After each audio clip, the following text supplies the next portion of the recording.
Howdy, folks. Happy Monday. I'm not saying thank God it's Monday because nobody thanks God it's Monday. No, nobody says that. We've got some things to discuss. A few rather scary incidents, in terms of Dylan Larkin and Nick Cousins and a few other things. Although I don't think Cousins was hurt. I think it was just He got pummeled. He wasn't hurt. Yeah, it was just an act of retribution. But I think it contributes to what we were talking about the last time we were on the show. But we'll start with non-hockey stuff. Go ahead, Russ. Okay, I'm just watching Randy peddling off Noah Hanifin to anybody who any team that has a pulse in the chat room. Okay, Randy, we'll save that for the show, but we want your input on whether you think Hanifin's going to get traded well before the deadline, because I think he's going to get traded like the week before. Right. But I kind of feel that way too. All right. So let's talk about the Buffalo Bills, Kansas City Chiefs game.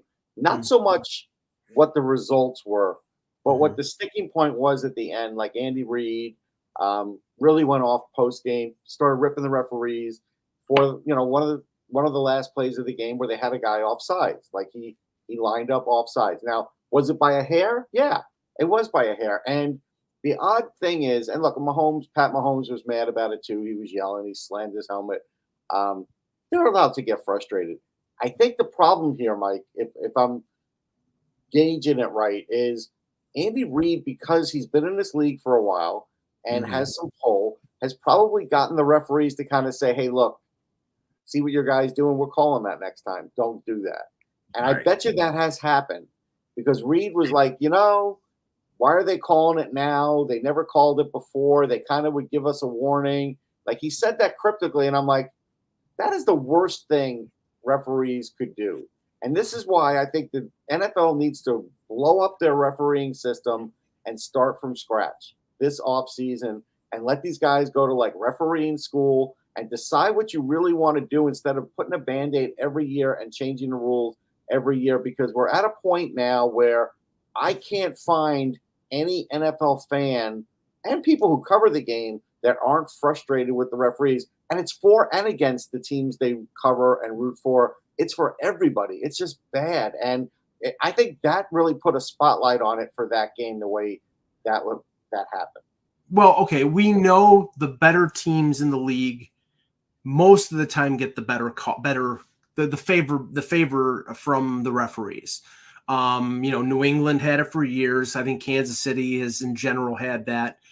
Very rarely do they get screwed on a bad call. I mean, I'm sure there's exceptions, but in general, that's what happens. Right. The result of the play should not mean a damn thing. Now, first of all, before the play even happened, before Kelsey catches the ball and throws it over to Kadarius Toney, the flag is out. The flag has been thrown. Now, I don't know why it's not like a false start and it doesn't get whistled. They just don't whistle it dead. They should. Right. They should.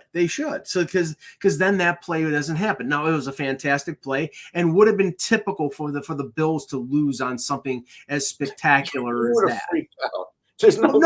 Honestly, I was watching it. I was watching it. I watched it basically in silence and sort of like, yeah, that's typical. You know what I'm saying? It's like they lost on a 12-man on the field. The worst, and that's the worst. Exactly. So prepare yourself for disaster. And when disaster happens, you're expecting it. Right. But then when they showed the line across the field and his foot was over the line by about 4 or 5 inches. Yeah, it was a couple of inches. It was, so, okay. Now, Mahomes went nuts. I personally think, and this is the conspiratorial mind here, he was as mad at Toney and his receivers. And Chris Sims had a good point on the Sunday Night Football broadcast. This had to be a cumulative effect of everything that's happened this year, where Scanling drops the ball on that long bomb. I think it was against Green Bay, and there's been other penalties that have screwed them out of games. And now this was Sunday afternoon. No, it was against the Eagles because they could have beaten the Eagles with the play. Well, no. The Eagles, they fell short on that last. I think there was a bomb that the guy was wide open and he dropped it. Okay, yeah. You're right. It was the Eagles. So, and that was a rematch of the Super Bowl. So one on top of the other, plus the fact that the team didn't go out and get good wide receivers this year, and really that screwed them. I mean, maybe Jay has an interesting point in the chat room, Mike. He says it's on the receiver to check with the line judge, and apparently the receiver didn't. Now, but here's my thing. It's like, and I didn't know that really was the case. Like, I've been watching football a long time, but I didn't play organized football. So there's a few things that I maybe don't know about. But to me, it's like, really? A guy gets to ask the line judge if he's offsides or not? They should know. They say they do that in college and high school football, but not in the pros. That they're not going to say. Okay. Because I was going to say they should know at that point. But any Giant fan knows, because Kadarius Toney, I believe, was a first-round pick of the Giants. They traded him because he's an idiot, because he takes stupid penalties. He's got an attention span of a gnat. And he's extremely talented, and that's the reason why they traded for him. But he also has, questionable decision-making abilities. So I'm going to just caution Drew. He's ripping on Andy Reid, saying not getting receivers is Andy Reid's forte. Drew, how did that game in Dallas go? Just saying. Maybe you don't want to say anything right now. Was he talking about Philadelphia? No, I'm talking about Philadelphia because I'm sure he's an Eagles fan. He's ripping on Andy Reid because he's an Eagles fan. You know how I'm just. So it's like, we know the buffet is Andy Reid's forte, but I digress. But okay, so let me just bring this up because the news of the Otani thing over the weekend really blew up. And the thing that is hilarious, I mean, okay, we don't know for sure about some of the, reporters were reporting something, and now they apparently maybe they were fed disinformation to put it out there to, get the offer from the Dodgers up. We don't know that for sure, but there's a lot of chatter about that the Blue Jays got used, but we don't know that for sure. But Buster Olney reported something pretty interesting in the fact that he's saying that this $70 million a year, $700 million for 10 years is really not $700 million because there's a lot of deferred money. Right. So, I mean, I don't know if this means it's a Bobby Bonilla type of situation where it's like a settlement over years and he gets like $2 million a year until he's dead. It does seem that way because Steve Phillips was on Twitter because, he does reporting still. And he was a former GM of the Mets who signed the Bonilla deal. And he said he did not have any input into this, but there was a rumor that he did. And so he now said, well, maybe this gets me off the hook with Bonilla, Right, but apparently this is not the only Dodgers deal. But Olney was saying the Mookie Betts deal has deferred money. I'm sure a few of them have it. The Freddie Freeman deal has deferred money, and this one has deferred money. And basically what they're saying is, because remember, baseball doesn't operate the same way as hockey where it's AAV. It's in terms of money per year. Like you could be paid $5 million this year and then $50 million the next. And it's not AAV of 27.5. It's $5 million one year and $50 million the next. That's the way they calculate it. So what they're saying is that Otani, it's $70 million times 10 years, $700 million, but that most of this money is not, the deferred money. It's probably like 100 or 200 million. Right, whatever. But the deferred money, it doesn't go on their cap. And that, and other teams are saying, whoa, this is something, this is not right. Now, there's so many players that have deferred money in this league. Go look up the list. This is nothing new. I'm sure Aaron Judge has deferred money. If they offer it to him like that, that's fine. It's not deniable by the current CBA. So, but I think what they're pissed off about is that the agent is out there crowing that this is a $70 million a year deal, and then that raises the whole thing like for the next big free agent. But I do want to rip John Heyman though. Because I saw that Mike Ross, I know him from SiriusXM. He does the voice inside the Leafs games. Yeah. He said that basically Heyman said that the quote is, sorry, but reality's reality. The Jays are a fine team and organization. They made the playoffs 3 of the last 5 years. It's a beautiful city too, but for non-hockey sports, there's a small-time feel to the place. That's baloney. I could tell you when that team was rolling, they were rolling. When they were winning championships, Nobody dared say that. They had tons of big stars in that market. Right. If Otani were there, he would have two nations rooting for him. You know what I mean? He would have Canada and Japan. And this is a garbage tweet by okay. I mean, it's a garbage tweet, but this is what he's saying. And we know John Heyman, and we know where he gets his info from. Major League Baseball was ecstatic that Otani did not sign with the Blue Jays. Sure. Because they want him in the biggest U.S. media market that they can get. He's going to be on national TV or in L.A. with the eyeballs from all of Southern California and then Japan as well, for 100+ games. So, but don't make Toronto out to be like Cleveland. Don't make Toronto be out like Buffalo. It's not a backwater. But the thing is, when it comes to ratings, if Toronto makes the World Series and they're playing, I know they don't get the ratings. They don't get the ratings, and that's all they give. It has nothing to do with the fans. No, it has nothing to do with. Be honest and say that. Don't act like this is like not a big fan base and nobody cares. That's the perspective that Heyman is telling, is pumping up. And that's, I mean, for Toronto fans, they have a right to be pissed off at that sort of small-minded mentality. But that's what Major League Baseball, you think the NBA was happy that the Raptors won? No, of course not. Now, the NHL is different because a ton of their players come from Canada, and if the Leafs or the Habs or somebody won, but any team from Canada. Right, any team from Canada. They haven't won since 1993. But I'll tell you right now, if you ask people in the NHL, would you rather have Connor McDavid in New York? Yeah, of course they would. It'd be better for the sport. Yeah, it is a fact, but it doesn't take away from the other part of it. That's all. And people got a little pissed off at me, and I don't care what they say, but people got a little pissed off at me when I said, now the biggest free agent signing in Toronto history is John Tavares, and it still is, because hockey is king in Canada and in Toronto. Now, if Otani had signed, that would have been number one, but he didn't. Springer makes more money than Tavares, I'm pretty sure. Right, but I'm talking about I know. Hockey's the biggest sport, and the Leafs are the biggest team in that market, so that's the biggest one. So anyway, let's start the show. Hello, Hockey World. Today is Monday, December 11th, 2023. I'm Russ Cohen from Sportsology. And I'm Michael Agello, and this is the HockeyBuzzcast here on HockeyBuzz.com. All right, we'll start with this because a couple incidents, ugly incidents over the weekend will have the Department of Player Safety pretty busy. First one being the cross-check by Matthew Joseph on Dylan Larkin, which has Larkin out, they said about a week, maybe a little longer.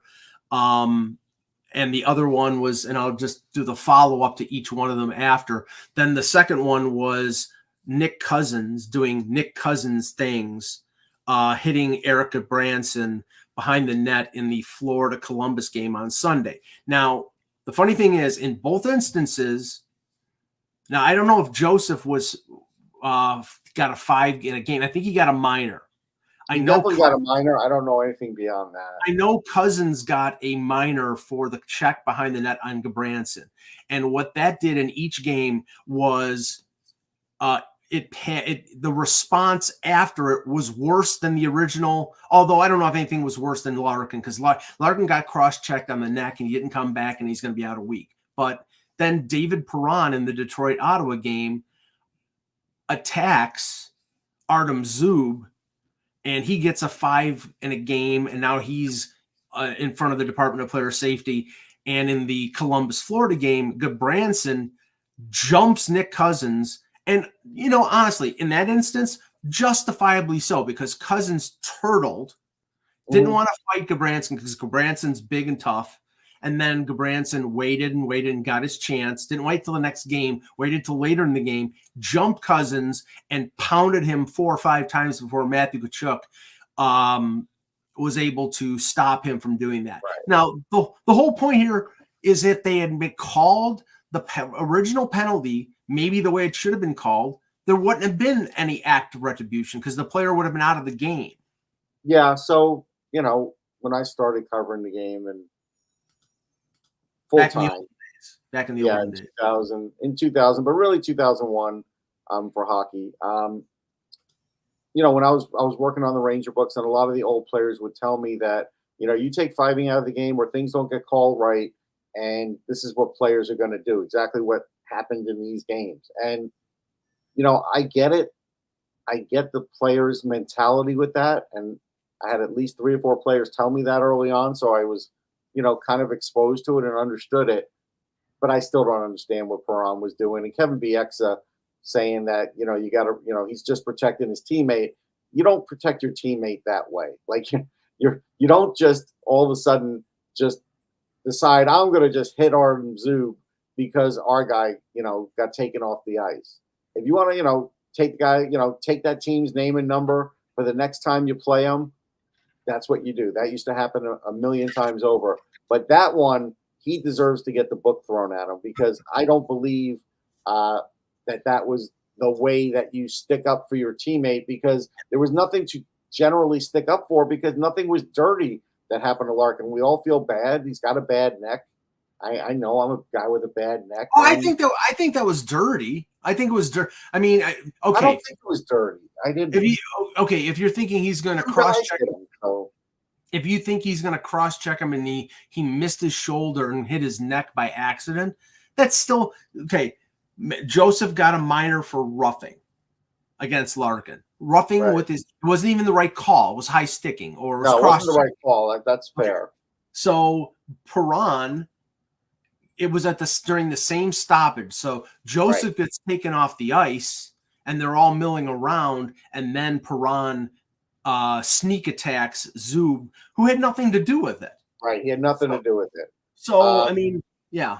I'll say this to Dan B. I didn't see a butt end hit Larkin. I didn't see anybody talking about the butt end, so I don't think that happened. I didn't hear anything about butt end. Yeah. So if there is, I'd like to see it, honestly. If somebody sees, if there's video of it, put it in the chat and I'll look at it. But I didn't hear any talk about it. So, but I get it. Dylan Larkin, again, I don't think he was targeted because they knew he had a bad neck before. I don't think that was the case. No. And so I think Perron should have just waited for another game or another period or something. But when he did it like that, he does deserve to get the book thrown at him. Now, the one positive about this whole thing is that the match penalty for Detroit was served by Justin Hall, which means that they didn't have Justin Hall out there for 5 minutes. So that would have prevented him from making bad plays. Only you would say that. But, okay, so listen, I don't have any anti-wings, David. Just because I didn't pick your team to make the playoffs doesn't mean I'm anti-wings. There's players I love on that team. I love Moritz Seider. I think I've said it a million times. Like, come on. Yeah. I'm not anti. And the only thing about that game that was a positive for the Wings was Patrick Kane scored the only goal for them. A nice shot, too. Have to also point out that he was -2 on the night. And that's part of it. Getting to Patrick Kane is you're going to get points, but you hope that what he gets is more than what he gives up. And I'll just say this. It's like this is his second game, and Derek Lalonde is obviously buying in on the the early energy and the because they played him almost 20 minutes in his second game. That's the whole thing. We're going to see after 10 games, can he play 18 to 20 a night? I don't know if he can. Yeah, I mean, I'm a little surprised at that. In that line, DeBrincat, Kane, and Veleno were a combined -6. So that's not now. They lost the game. What was it? 6-1, 5-1. I don't even 5-1 maybe. 5-1. They lost at 5-1. So but anyway, so we'll see what the suspensions are. If I had to guess, I would say Gabranson's probably going to get 2 or 3. Although he has a history, I think he's going to get 3. Yeah.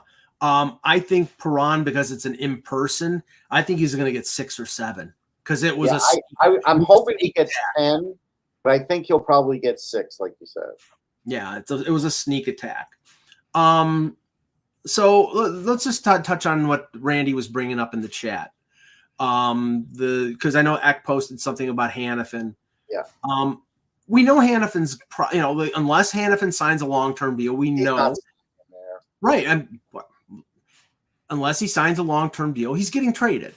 He's getting traded. He doesn't want to sign in Calgary. There was talk about him signing there before they went into their long slump at the beginning of the season. But I think as soon as that happened, they are of the opinion now that, maybe the mix there is not right. Okay, so granted, that might be the case. I think they're going to trade Lindholm. I definitely think they're going to trade Tanev, and I definitely think they're going to trade. I think they're all going because Lindholm hasn't signed either. So yeah, Randy's saying he turned it down, but Randy, the report was that Calgary pulled it off the table. Now, if that's the, who knows? It's a he said, she said. But anyway, in either situation, he's gone because they have to. He's gone. Honestly, I never got the feeling he was going to be there long term. Maybe that's wrong to say, but I just always felt like when his term was going to be up, he was going to be gone. It just felt like that way. He's a Northeast guy. I think he's going to play in the Northeast. I think that's just the way it is, whether it's Boston or someplace else. I just think that's what's going to happen. But we have to look at what is he. So, he's over 20 minutes a night, which is great. Mm-hmm. He skates well. He defends well. Mm-hmm. But he's really not a 50-point defenseman either. So you have to be careful. The team that signs him, and I warned about this when he was drafted, that he's a really good all-around defenseman. He can be physical. He can play the position. But he is not – I felt like he got more hype for having offense than the offense that's actually there. And so, I think that 48 points is about what he'll always get as his high. Maybe he'll reach that one more time. And yeah, Randy's right. He's a second pairing defenseman, but I think people were acting like he could be a first pairing guy, when he was drafted. And I think that's proven otherwise. But my thing was the offense wasn't going to be Victor Hedman like. So you do have to be careful. I think, okay, he's a second pairing defenseman on Boston because, Boston's got McAvoy and they've got Lindholm. They got somebody to insulate him. On Toronto, it'd be a top pairing defenseman because, he's a lefty. So, so he'd probably be, but for teams that are okay defensively, he might be on their top pairing. For teams that are really good defensively, he's a second pairing guy. It's a luxury because I don't think you want to pay a defenseman on your second pairing, pay him what you were saying, $7.5 to $8 million. So I know I wouldn't pay it for him. Yeah. Now the question is 6 years at least. Right. Now he's 26 years old. So he probably he's either going to want an Austin Matthews 4-year deal so he could go free agency at 30, or he wants the 8-year deal. And if he wants the 8-year deal, then it's going to have to be like Lindholm, who I think took 6.5 from the Bruins. I don't think the Bruins are a fit with him, Russ. I know. He would take the 8 if it was the Bruins. I think that's what he would do. And I think otherwise he's not going to do that. It may not be a fit right now. I can't believe they wouldn't have a chat about it, though. Well, the one thing, we know that Calgary wants to make a hockey deal more than they want to make a, prospect pick and player. They want players. Right. Now, does Boston have players that are signed long-term that they could trade in a deal for Hanifin? They're not going to trade McAvoy. No. And they're not going to trade Lindholm. I think Lindholm has a no move. I'm just pulling up here Boston here. Come on. My computer's slow today. Okay, McAvoy doesn't have, but they're not trading McAvoy. Lindholm has a no trade, no move. Brandon Carlo makes some sense. He's big. So you're trading. I'm going to be very honest here. The Bruins would be better off keeping Carlo than getting Hanifin because they know what Carlo can do for them. Not because he's that, but they know what he could do for them. I think it's an iffy proposition if you start messing around with that. I agree, but I'm talking about I know. I'll tell you this. I think Lindholm is going to end up in Boston. That's not something I've heard. Just looking at their needs, and because of their needs, I think they need center help. They're going to get through the regular season no problem. But last year in the playoffs, what happened? Bergeron got hurt. Krejci was old, and they were hurting up the middle, and that allowed Florida to be able to beat them. So Right. do I think that I think in a deal, it would be like DeBrusque and Carlo, Lindholm and Hanifin going the other way, and then have to sign them. Obviously, maybe that's too big. Maybe they don't want to shake. There would have to be picks involved too. I think there would have to be picks involved, but those might be conditional based on them getting them signed, because that's the big risk here. Boston's trading for guys that are rentals, and they have to get them signed. So yeah, I think Grzelcyk is a guy. Maybe Randy's right. You take out Carlo, you put in Grzelcyk. Maybe it makes him more palatable. But again, I don't think it's a good move for Calgary to trade those two guys to one team. I just don't think you'll get just like the talk about Zadorov and Tanev in one deal. Right. It makes sense to trade all of them separately. But if you get a payoff, if you get a payoff really good, then you have to consider it.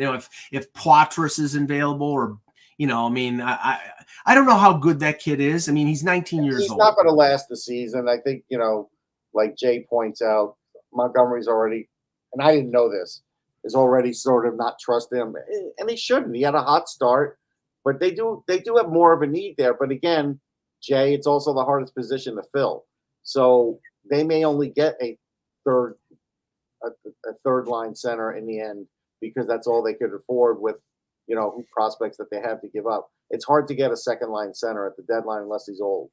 Yeah, taking a couple questions from the chat here, and then we'll talk about a couple games tonight. Right here, or is it? How long is Dougie Hamilton going to be out? How long do I carry him or drop him? It's a fancy question. Okay, it's a torn pec. I would say he's easily going to be out 2 months. Yeah, he'll be back. Probably, maybe he comes back for the outdoor game. Maybe. And when is that? I think it's February. Yeah, I'd say All-Star break. All-Star break is the first week in February. Yeah. That. I would hold on to him, because when games matter, when there's a lot of games down the stretch, he's going to still get you a lot of points. Right. There was another question here. February 17th. I think he can make that game. Yeah. Russ, how do you explain the Penguins' struggles? Nobody can explain it. They're desperate now, getting Puljujarvi in there to see if he can give them something. They are desperate. When they were in Philly and lost to Philly, I rode the elevator with their executives. They were not happy. And these were the same Toronto executives. It was Dubas. It was Spezza. It was like I was, covering a Toronto game, but I was covering a Penguins game. It's inexplicable with their power play. It's just unbelievable with the amount of talent they have. So I think somehow they have to shake that up. I don't think they're going to trade Malkin. I don't think that's the answer.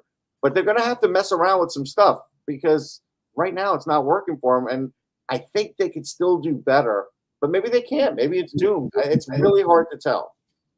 I mean, is it possible for all of them to get old at the same time? The problem is Crosby's not. Crosby's playing great, but most other ones of those players are not. And look, to be really fair, I mean, I don't think the defense, fitting everybody in with Karlsson and stuff is the biggest issue. Karlsson looks great out there. It's just all the other stuff is just a mess. Yeah, I mean, I've seen them play. I've seen them play twice this year, and really, Russ knows the one game I saw live in Buffalo. They were up 2-0 in the third, going into the third period with Nedeljkovic in goal, and it was like all of a sudden senior citizenship hit, and in the third period, Buffalo just rolled over and won 3-2. And Buffalo is a team that has had trouble being consistent, and they put in one good period and beat them. Now, you didn't have Jari in goal, but still, I mean, there's a lot of with all the names on there. There's a lot of gaps on that roster. There's some O'Connors, and there's some guys that they were playing Alex Nylander on the second line. That's not good. Now, remember Puljujarvi, he was signed to a free agent tryout. He's not playing games. He's not good. He can't play games until they sign him to an NHL deal. Oh, that's a good point. I didn't see what the terms were. It's a free agent tryout, so he'll work him out hard in practice. Sullivan's good at that, and I guess they'll see if he fits in or not. Sullivan's not getting fired, guys. He's not. No, please, no. There's no. Sullivan was part of the process that brought Dubas in, so he's got a power base there. Now, I'm not saying he could go 0-82 and they're not going to fire him, but he's not going anywhere for a while. That's the whole reason that they we said that Dubas with this current group was going to have to ride out. Like, he's trying, with all the moves that he made, he was trying to get this group to be able to win in the next year or two. And then it was going to be on him to rebuild that team. Maybe the rebuild is going to have to happen quicker. All they did basically was spend money in these, some of the free agent deals, and they cleared out a lot of salary. They traded Granlund, and they traded players to San Jose. Remember, San Jose wanted to get Erik Karlsson out of there because of the contract. Right. So, to answer your question, I think they're a borderline playoff team. If I'm a team that's first place in the conference, I don't want to play them because of their playoff pedigree, but I'm not, I don't think they're making the playoffs. It don't look great. All right, let's see here. Somebody had a question. Oh, by the way, there is a tweet out there. No supplemental discipline for the Kyle Connor knee thing. So for which one? Kyle Connor got kneed by Ryan. That one I didn't see. So by Ryan Stroman. So there's nothing that's coming out of that. Okay. Will the Canes go after a goalie? If they don't, they're stupid. Because Freddie Anderson, we don't know what the status is. It's a blood clotting issue. I heard Elliot Friedman say that more than likely, they can't be betting on him coming back this year. So. Okay, so your goal if you're confident in Antti Ranta and Pyotr Kochetkov, go at it. What's that? I don't think that's the situation. I just think push comes to shove, they're going to look at what's out there and they're going to be like, "There's no real upgrade here." I think there's upgrades there. They don't want to give up the assets to get them. Wow. They clearly, from their mindset, Russ, with the way they've approached goaltending over the last few years, they don't believe in going out and getting goaltending. They believe in putting a great team in front of an average goalie and you're going to win. Well, how's that worked? How's that work, Thomas Dundon? The Devils have the same problem. Like, I was listening to Sirius earlier, and Marty Braun's talking about them getting a goalie. There's only so many goalies that are going to change your fortune. Right, but there are goalies on bad teams that you can go out and get. Just pay for them. Yeah, okay, but like, as an example, what? No. Say that again, because I lost your audio there for a second. So, like, there's that rumor with Jake Allen and the Kraken, right? Is Jake Allen really going to turn around the Kraken's fortunes? No. And Jake Allen isn't even playing right now. He's hurt because it's Caden Primo and Samuel Montembeault. I'm just saying, a lot of these goalies, there might be two or three in the whole league that could change your fortunes. And we can name 3 teams easy. There's probably going to be 5 or 6. Right. So the bidding war on those goalies will be costly. But I think those teams are not going to be able to win unless they trade for those goalies. So, Vincent saying, I'm a little scared of Mackenzie Blackwood, and obviously New Jersey wouldn't trade for him, but the way he's played better this year in San Jose. If I was Carolina and the cost wasn't too much, I would take a shot on Mackenzie Carolina, Blackwood. Maybe on Blackwood. I do want to answer the chat room. Yes, the hit was dirty on on Kyle Connor. I didn't see it. That's all I'm saying. I saw it. It was dirty. No, Strome was. It just, they should be calling him into the office, but they're just not. Okay. Anyhow. But as far as this, maybe Blackwood. We saw that he's had some 40 save performances, maybe. But even he wasn't a tried and true playoff tested goalie either. No. Schmidt stole his job. Right. I know that, and I know this name gets mentioned every time we talk like on this subject, but I only mention it now because Elliot Friedman mentioned it on the most recent podcast, and that's John Gibson. And okay, I think Anaheim is willing to trade him. Yeah, I think so. You're just going to have to pay them because they have that one. You're going to have to pay a lot. Like right. That one, now you're talking about paying the most. Right. But is he worth it?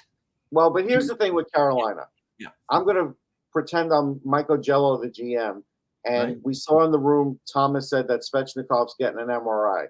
If Svechnikov's out for the year, am I going full bore for a goalie now? No, because then I don't think you're a realistic Stanley Cup contender. If you've lost Svechnikov, then and your defense right now, I mean, Brett Pesce is playing terribly. I might just roll the dice with what I got and just upgrade on defense, and that's it. Right. Well, not even upgrade. I mean, if you're going to patch holes and just patch holes and not give up a ton for a rental, fine.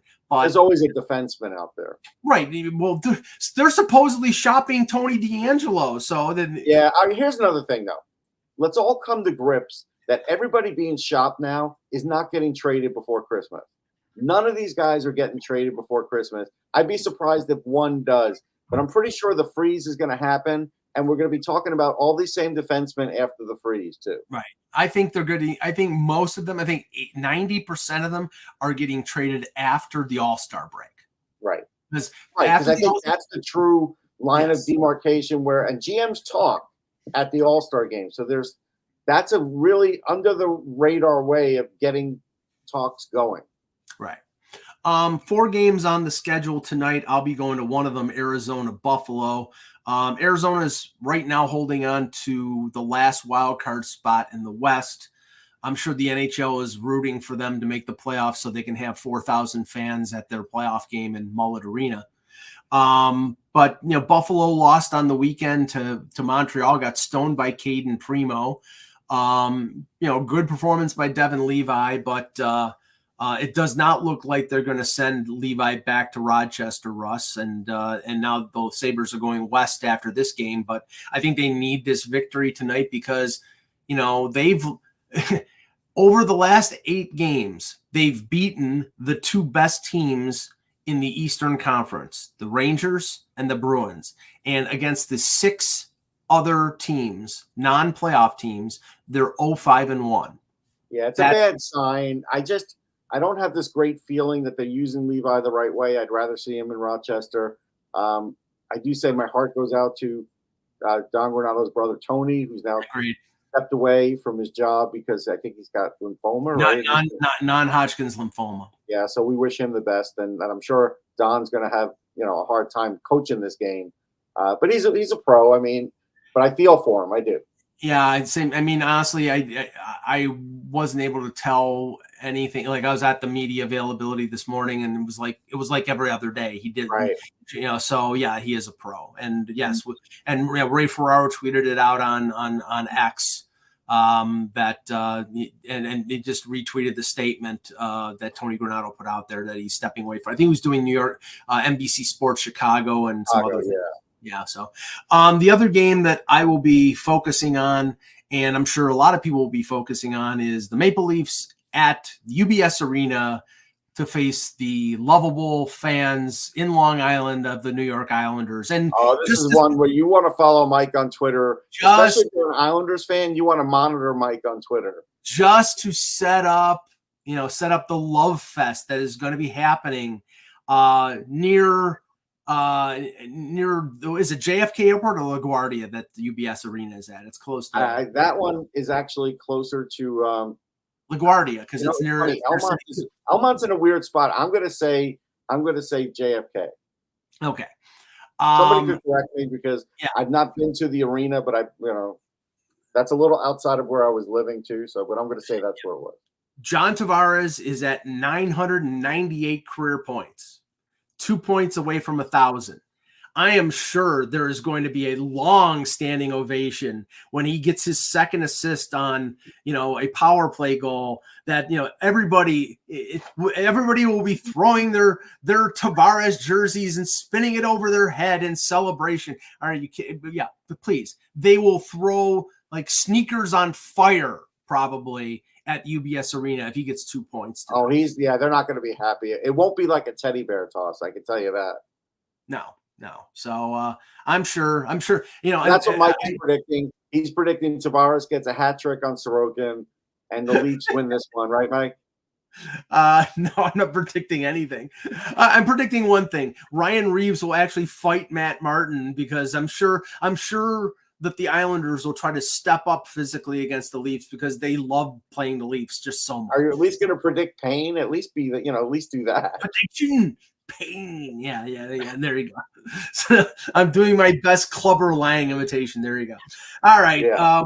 We'll be back on Wednesday with another edition of the Hockey Buzzcast. For Russ Cohen, I'm Michael Agello. Thank you for watching. And remember, without the buzz, it's just pain.